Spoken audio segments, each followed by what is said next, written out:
my name is Rachel. This is my very first quilting tutorial. So I am currently working on Queen of Diamonds. This is an English paper piecing quilt pattern and it's going really well. It was actually a block of the month.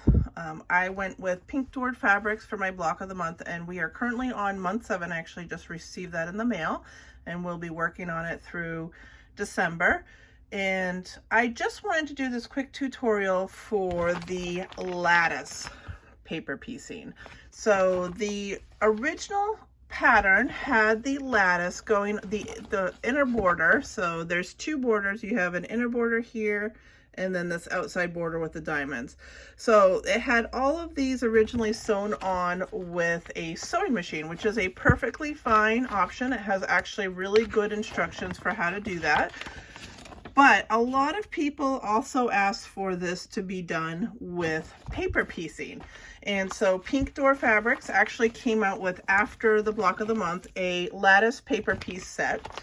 And it comes together in all of these pieces. So you get the thicker individual pieces that go in between, and then you get the thinner ones that go right around the block, and then your diamonds as well, so that you can actually paper piece the entire top of the quilt, which is pretty cool.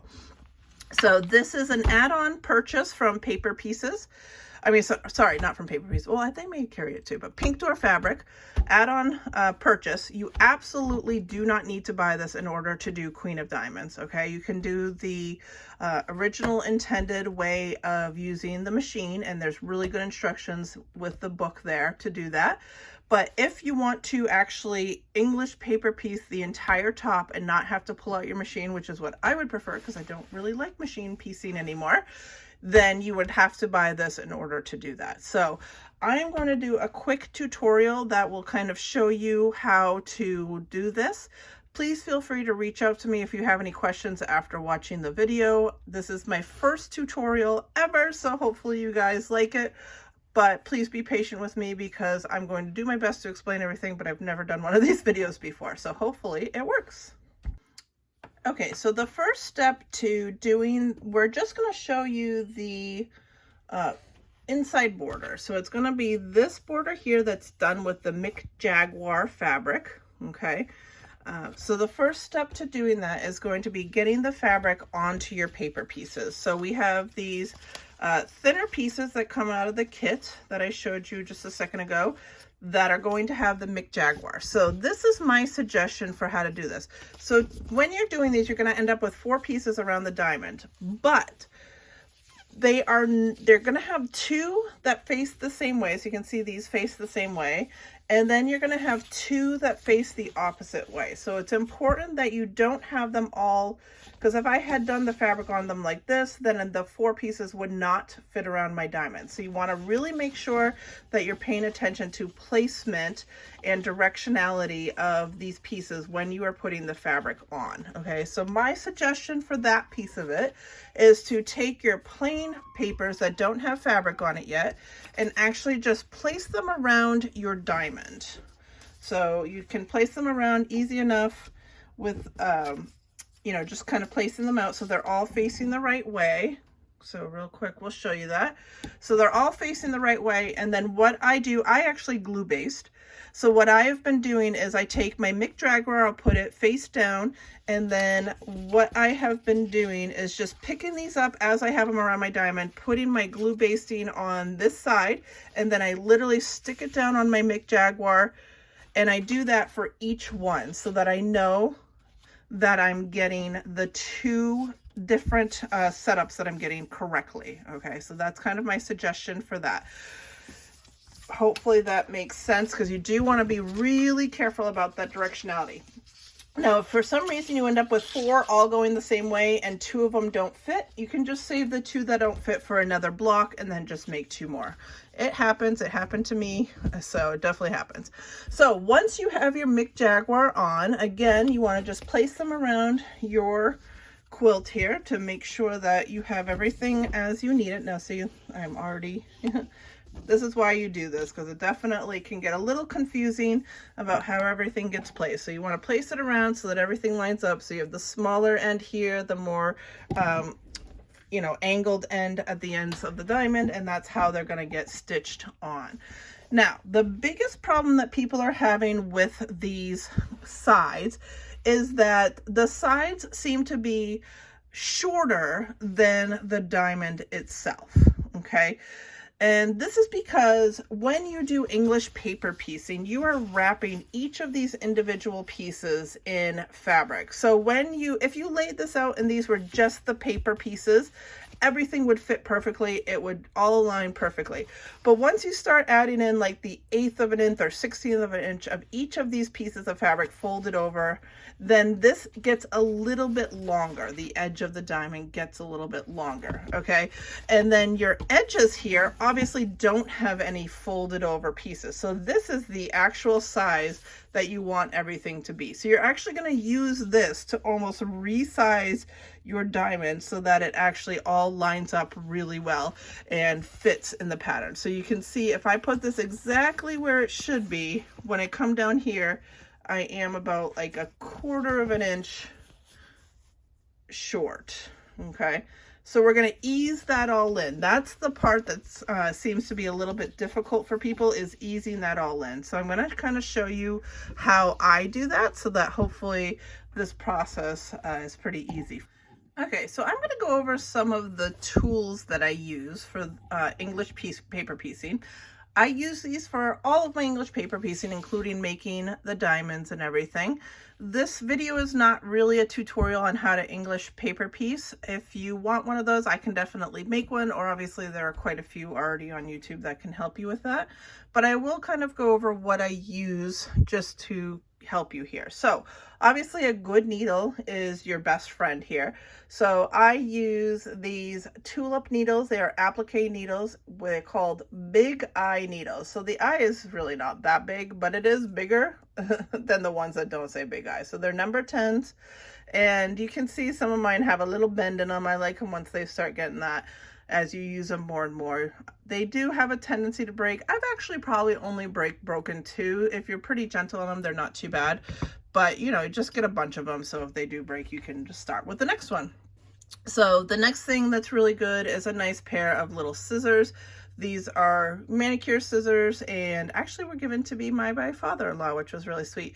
And so I keep these in there for clipping threads and whatever you need.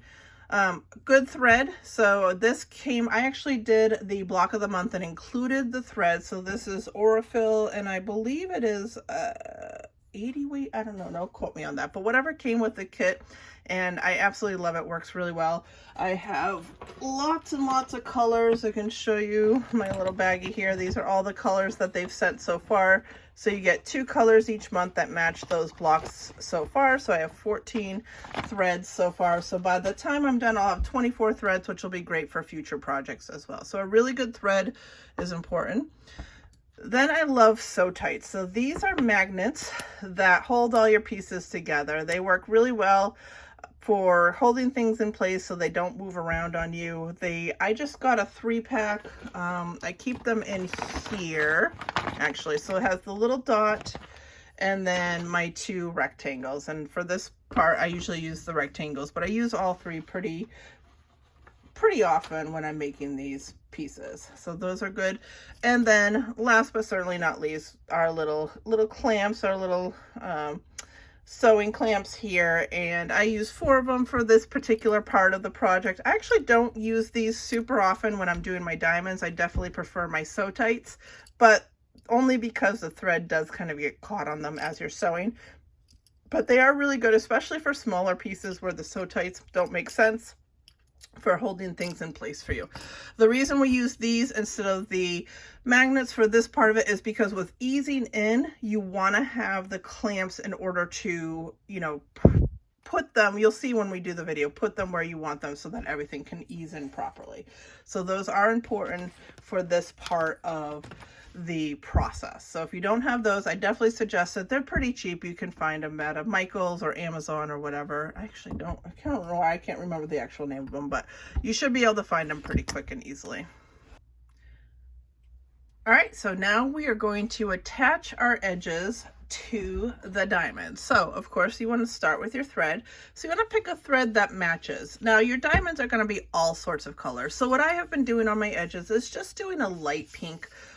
All of the edges here they're kind of a blue to an orange, but they all have a white background. So the light pink works perfectly to attach them. I find that it nestles right in and there's no issue there. So you are just going to trim off. You don't want your thread too long. A lot of mistakes that people make with English paper piecing is making their threads too long. That's seems like it'll save you time, but in the long run it really doesn't, because if you make it too long, then you're just going to get tangles, you're just going to get things ruffled up, and it's really not going to help you in the long run. So you take your needle, and another important piece, if you need it, is these reader glasses to kind of make everything easier to see. Ooh, maybe I can use my camera. I've never done this before. Let's see.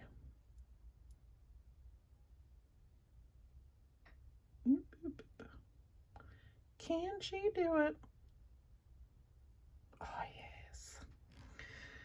All right, so thread your needle, easy peasy. I don't do any knots. I did knots for a little while. Like some people do a little knot right at the end here. Some people knot it, you want one fold. I like the one fold for English paper piecing.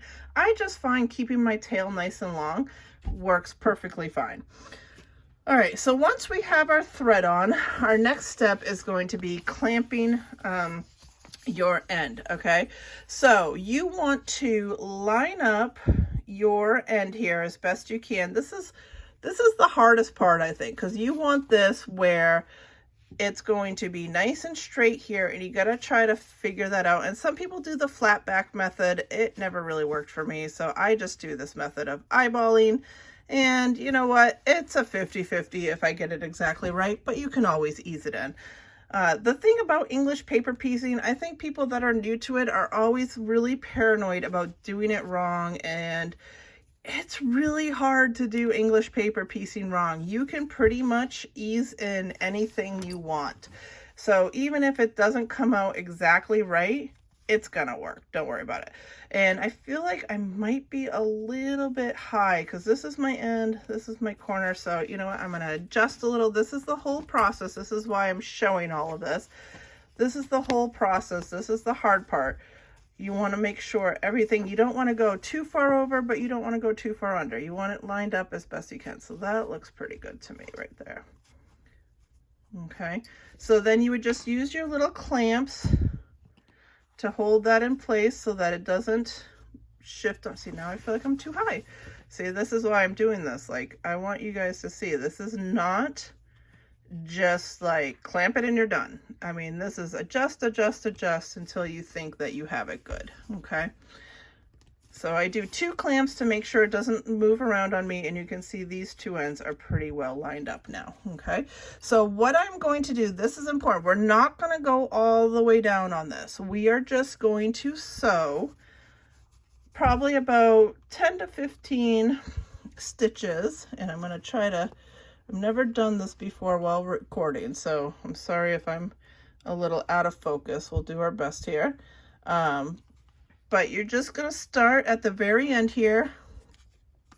I do like Tula. I sew away from me. I've just gotten in the habit of doing that. If you sew towards you, that's fine. There's no right or wrong to that per se. It's whatever's comfortable for you.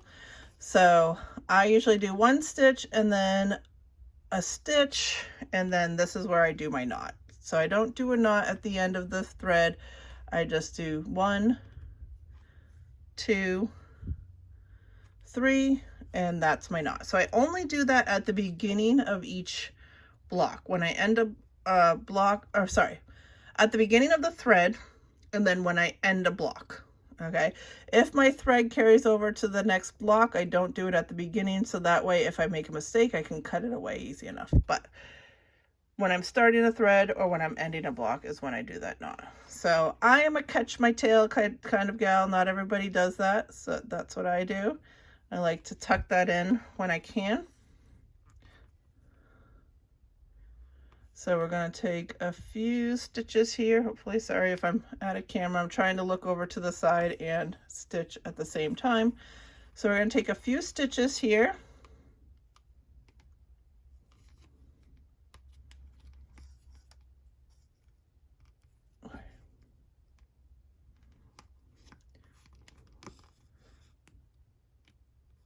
And you can see my stitches are roughly 1/4 of an inch. Sometimes they're a little closer, sometimes they're a little further, but I try to get it 1/4 of an inch apart. You do not need them on top of each other, okay? So see where my stitches here? I could go literally right here, but you're just gonna make the fabric a little bit weaker if you do that. You want some space, you want the fabric to breathe. Think about when you're using your sewing machine. The stitches are not on top of each other, okay? It's gonna make the whole process faster. You're not gonna be spending 6 hours doing each quilt because you're doing stitches so darn close together that you're doing 100 stitches per side, okay? You don't need that. It is definitely not necessary at all. All right, so I got about 1 inch of stitching here. So we're going to take our needle here and we're just going to tuck it down. So I'm actually just going to put it right through just so my needle stays here, okay? So I have 1 inch that tacks down my end here. So I'll take my clamps off, open it up and see, I was a little low. See, it happens. I was a little low. That should have been a little bit higher. But you know what? I'm not going to fix it because I will just adjust in when I do the other side. But this is why it's important to kind of futz around with it when you're doing the top, and you'll get more and more used to it. I mean, this is literally my like 8th block that I've done and I'm still a little low. So don't worry. I am literally not worried about that in any way, shape, or form. All that matters is that I have my stitches here. Now, if this had been a lot lower or way too high, I might undo my stitching, but it's honestly, it's close enough. EPP, you really and truly do not have to be like 100%. People kind of get in their own head about that. All right, so, ooh, this one's not going to be too bad, actually. This one's pretty close with these ends. So the next step is going to be to tack this end. So we want to line up our end with the corner, and I think the best way to do that is to kind of use your edges. So this should be right on the edge of this, okay? And that's how that's going to line up. And so we want to put our clamp on. All right, that's pretty good, and that's why we have 4 clamps. So we'll do another clamp. And see, there is a little bit of gap. There's a little bit of gap. That is okay. This is what we're doing. We're easing this in. So the next thing is going to be to tack this end. Okay, so in order to tack the second end, again, we're going to do another spool of thread here. So again, not too long. You don't want to make these too long. So we have just a, decent size. We're going to take a second needle. You need 2 needles for this to tack your 2 ends. Now, of course, if you only had 1 needle, you could cut the other side, tie it off and cut it, but I prefer not to do that if I don't have to. So I use 2 needles. Let's see if we can thread this through the camera. I'm looking through the camera. Maybe this is how I need to thread needles from now on. It works so good. All right, so again, I leave my tail nice and long, just a little bit of extra there. And we are going to go ahead and tack this in.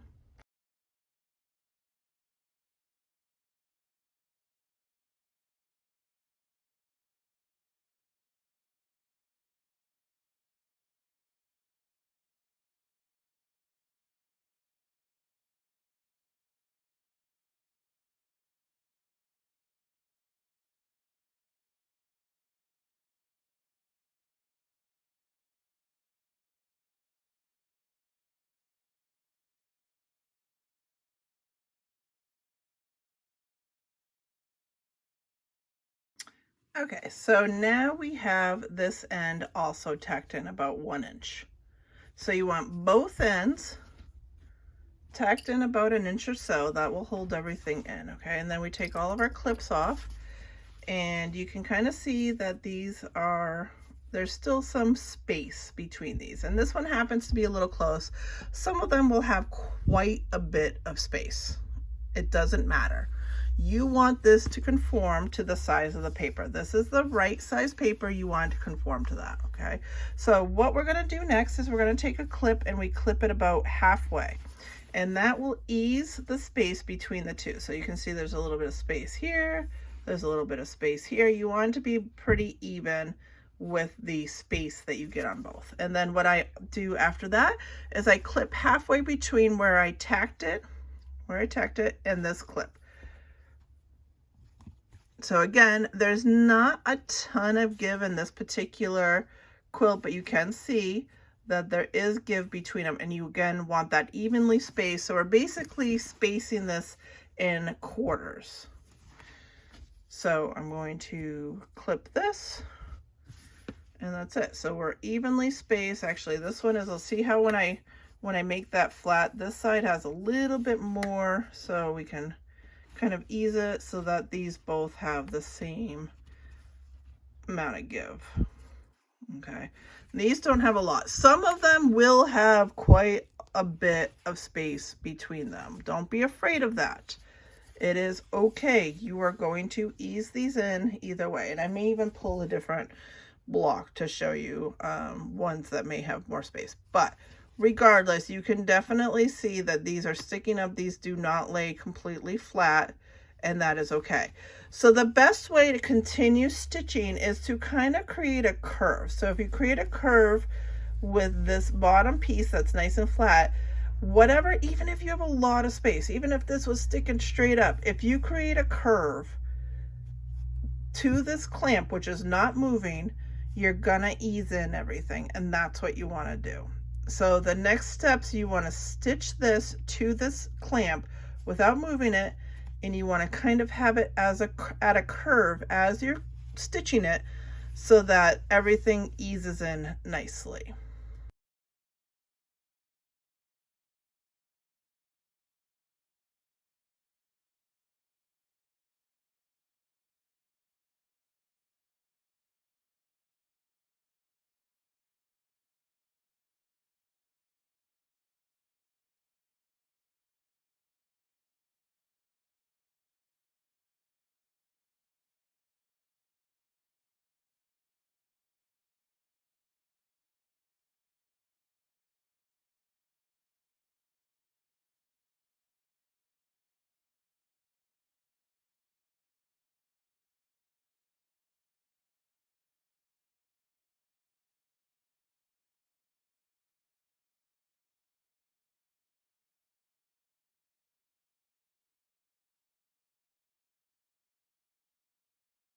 Okay, so we have gotten to the clamp with our stitching. So now I can take this middle clamp off, and we still have a little bit of easing in to do. And again, you're going to do it with a curve. If you notice, even if I had a huge wide gap like this, and I have done ones that literally have had a gap like this, okay, this one doesn't happen to have that. I have done ones that literally have a gap like this between the points, okay? This is okay, I promise. Just ease in. You're just gonna do a curve like this, and you will notice it all comes together, and you're just gonna stitch it on a curve like this. That will help you get that all eased in. Just make sure when you're doing your clamps, everything is evenly spread. Okay, you can see I have a gap. There's not like there's no gap. There is a gap there. But when I curve it, I can stitch it together easy enough, and it's going to ease it in evenly because I've clamped them all evenly. So now we are going to continue to the next clamp. This is how this works, okay?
Okay, so we made it to the middle clamp. So I still have this whole other side to do, but we made it to the middle. Now, when I make it to the middle, I do not take this clamp out. I mean, you could, but I like to keep it in there and then work with this other needle towards the middle so that it kind of all eases in together. It's not completely necessary. You can certainly keep going with the thread. I do keep this thread whole though, in case this thread doesn't make it to the middle. I don't want to have to cut threads if I don't have to. So that just kind of helps that. So what I will do now is I turn this around and I'm going to now do this first quarter. So again, same idea. It does have a little bit of a gap.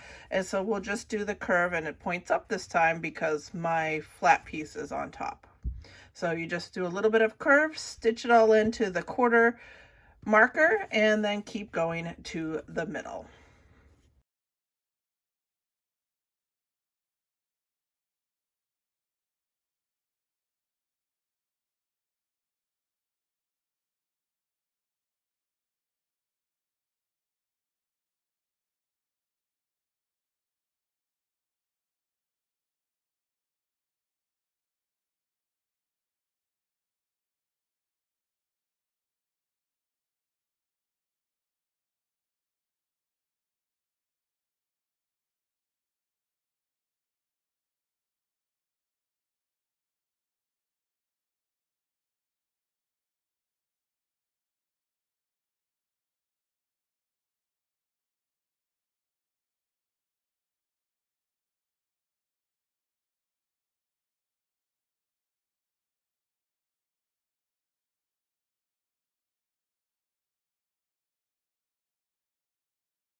Okay, so we have hit the next clip. So we did the first quarter, we hit the next clip, that's just gonna come off.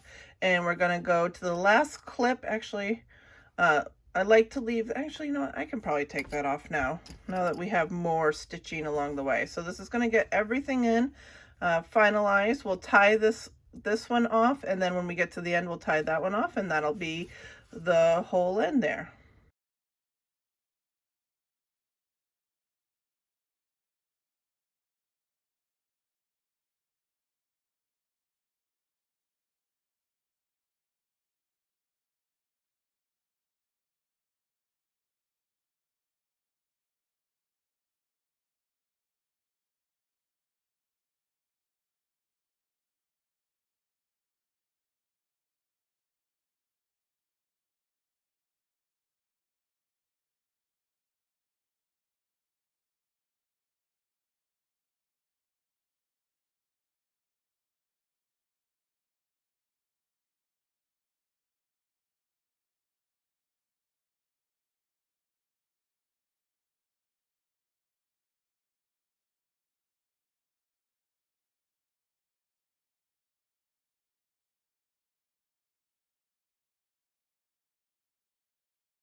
Okay, so we have knotted both of those threads in the middle there, and you can see that this is fully attached now.